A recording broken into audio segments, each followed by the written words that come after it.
नमस्कार बंधुरा flavour fantasy और कुकिंग शोते आपनादेर सबाइके स्वागत जानाई। आमार आजकेर रेसिपि हलो हाঁসের कालाभुना। सचराचर आमरा चिकेन कालाभुना बा माटन कालाभुना खेये थाकी। हाঁসের मांस खूब एकटा बाड़ीते रान्ना हय ना, आर जादेर बाड़ीते हय तादेर नर्माली शीतकाले हये थाके। आमी भाबलाम एई जामाई षष्ठीते एकटु इउनिक किछु आइटेम होले केमन होबे, ताई आमार आजकेर प्रिपारेशन हलो ऐतिह्यबाही कालाभुना रेसिपिते तैरी हाঁসের कालाभुना। ताहले चलुन आर कथा ना बाड़िये आजकेर रेसिपि स्टार्ट करा जाक।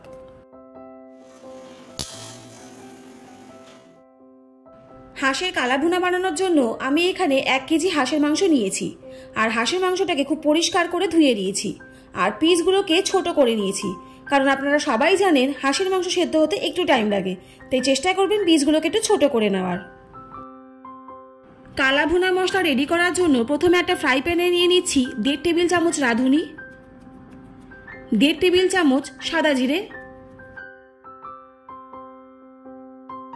15 থেকে 20টা কালো গোলমরিচ, 1 টেবিল চামচ মৌরি, একটা জায়ফল, একটা জয়িত্রী আর 4টে শুকনো লঙ্কা। এই সব গোটা মশলাকে আমি একবার ভালো করে নাড়াচাড়া করে নিচ্ছি। একদম ঘরোয়া উপকরণে আমি এখানে কালাভুনা মশলাটা তৈরি করছি। আপনারা চাইলে কিন্তু বাজার চলতিও কালাভুনা মশলা পাওয়া যায়, সেটাও ইউজ করতে পারেন। এবারে দিয়ে দিচ্ছি 4-5টা ছোট এলাচ আর একটা দারচিনির টুকরো। এই সব মশলাকে প্রায় 40 থেকে 50 সেকেন্ড মতন খুব ভালো করে রোস্ট করে নিতে হবে। দেখুন কালারটাও চেঞ্জ হয়ে গেছে আর খুব সুন্দর একটা অ্যারোমাও বেরাচ্ছে। এবারে মশলাটা ভালো করে ঠান্ডা করে মিক্সিং জারে দিয়ে দিচ্ছি একটা মিহি পেস্ট করবার জন্য। এই কালাভুনা মশলাটার জন্য মাংসের কালারটা চেঞ্জ হয়ে কালো হয়ে যাবে, আর যেহেতু এটা ঐতিহ্যবাহী বাংলাদেশি রান্না তাই কালাভুনার এটা পারফেক্ট রেসিপি, অবশ্যই এটা ট্রাই করবেন। গ্রেভির পেস্ট বানানোর জন্য একটা মিক্সিং জারে নিয়ে নিলাম 10-15টা রসুনের কোয়া, 1.5 ইঞ্চি আদার টুকরো, 3টে মিডিয়াম সাইজের পেঁয়াজের টুকরো আর 8 থেকে 10টা কাঁচা লঙ্কা।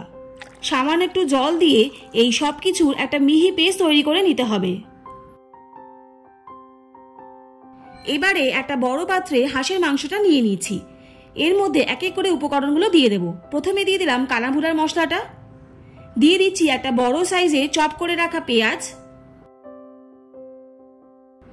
দিয়ে দিচ্ছি স্বাদ মতো লবণ, 1 টেবিল স্পুন হলুদ গুঁড়ো, দিয়ে দিচ্ছি 2 টেবিল চামচের মতন ধনে গুঁড়ো, দিয়ে দিচ্ছি 2 টেবিল চামচের মতন লঙ্কার গুঁড়ো। লঙ্কার গুঁড়োটা অবশ্যই আপনাদের পছন্দ মতন দেবেন, তবে হাঁসের মাংসে ঝালটা একটু বেশি খেলেই ভালো লাগে। দিয়ে দিলাম প্রায় 8 থেকে 10টা গোলমরিচ, 4-5টা লবঙ্গ আর একটা দারচিনির টুকরো, দিয়ে দিচ্ছি 4-5টা ছোট এলাচ আর 2টো তেজপাতা, আর সবশেষে দিয়ে দিচ্ছি প্রায় 6 টেবিল চামচের মতন সরষের তেল।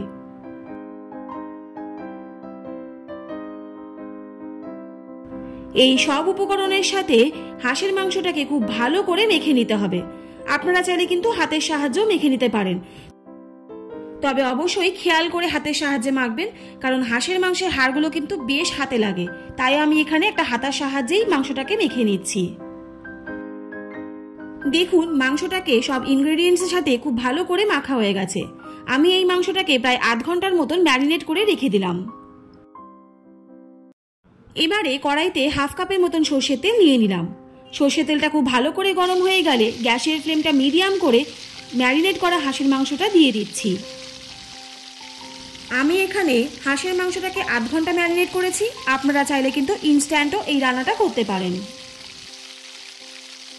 গ্যাসের ফ্লেম হাই করে মাংসটাকে তেলের মধ্যে খুব ভালো করে মিশিয়ে নিতে হবে। আমি এখানে প্রায় 10 মিনিটের মতন গ্যাসের ফ্লেম হাই করে মাংসটাকে ভেজে নিয়েছি।